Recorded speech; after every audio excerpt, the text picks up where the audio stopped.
So hey guys welcome back to my another mini blog. तो आज खरा बेलू उठो उठो टे लेट हो गला तो उठला भर देखला बेलू मत मो बनई जाइए मो लेमन राइस। तो देखला बहुत टेस्टी लगुच।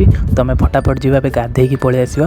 तो गामछा गामछा रेडी कर गाधे गला बेलू देखला बेलू मो बेड खराब हो जाइए। मो बेड को साइज करदे साइज कर सारापर आम पलैया गाधेवाई।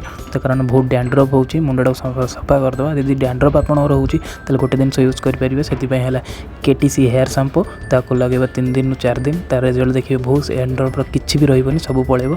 तो आम गाधे फटाफट बाहर की पलि आसलु। बाहर की आसी सारापर देखिपर बेंगलोर पदार क्लाइमेट केमी।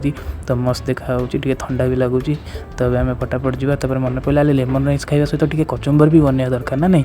तो कचुम्बर सहित दही सहित गोटे काकुड़ी सहित पियाज कुनि कुनि पियाज 2टा सहित गाजर।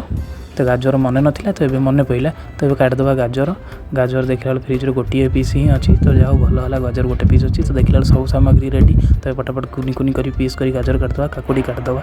तापर तो काकुड़ी काट सारापर गोटे पियाज काटिदेवा। पियाज काटिकी कुनि कुनि पीस कर गोटे ये रखदेवा। तापर गोटे लंका लाणी चिरिकी पकईदेवा कारण गोलमर्च देखिले ना तो से राग टे स्पाइसी है बेसी मजा लगे ना कचुम्बर। तो से आम टे लंका चिरिकी पकईदेवा।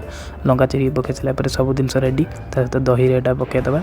पकईदे गोटे भलसे गोलेदेवा टे पानी देदेवा कारण बेसी मोटा देले भल भी लगेनि। तो टे गोलेदेवा गोले देके आम कौन करें बीट लुण पकईदेवा कारण गोलमर्च नथिबार से कंचा लंका चिरिकी पकईली। तो से बीट लुण पकईदेवा। बीट लुण पकई सारी कारण टेस्ट लगे। तो ये चाखीदेवा मस्त हो रेडी रेडी रेडी। तापर देखला देखिपार तो केंद्र बढ़िया हो जाए कचुम्बर। तो प्लेट बाढ़ी देवा लेमन राइस मो प्लेट रेडी। तो ये जी आराम से टीवी लगे देखिए आराम से बस खाई। टीवी लगे सारापर टिके ढाली देवा कचुम्बर टिके लेमन राइस सहित एवं टिके गोले देकी मो पाक नहीं जावा टिके चाखीदेवा खाईदेवा। अरे अरे अरे अरे बहुत टेस्टी है मस्त लगुच। तो लाइक शेयर करने जमा भी भूलि बहुत टेस्टी है।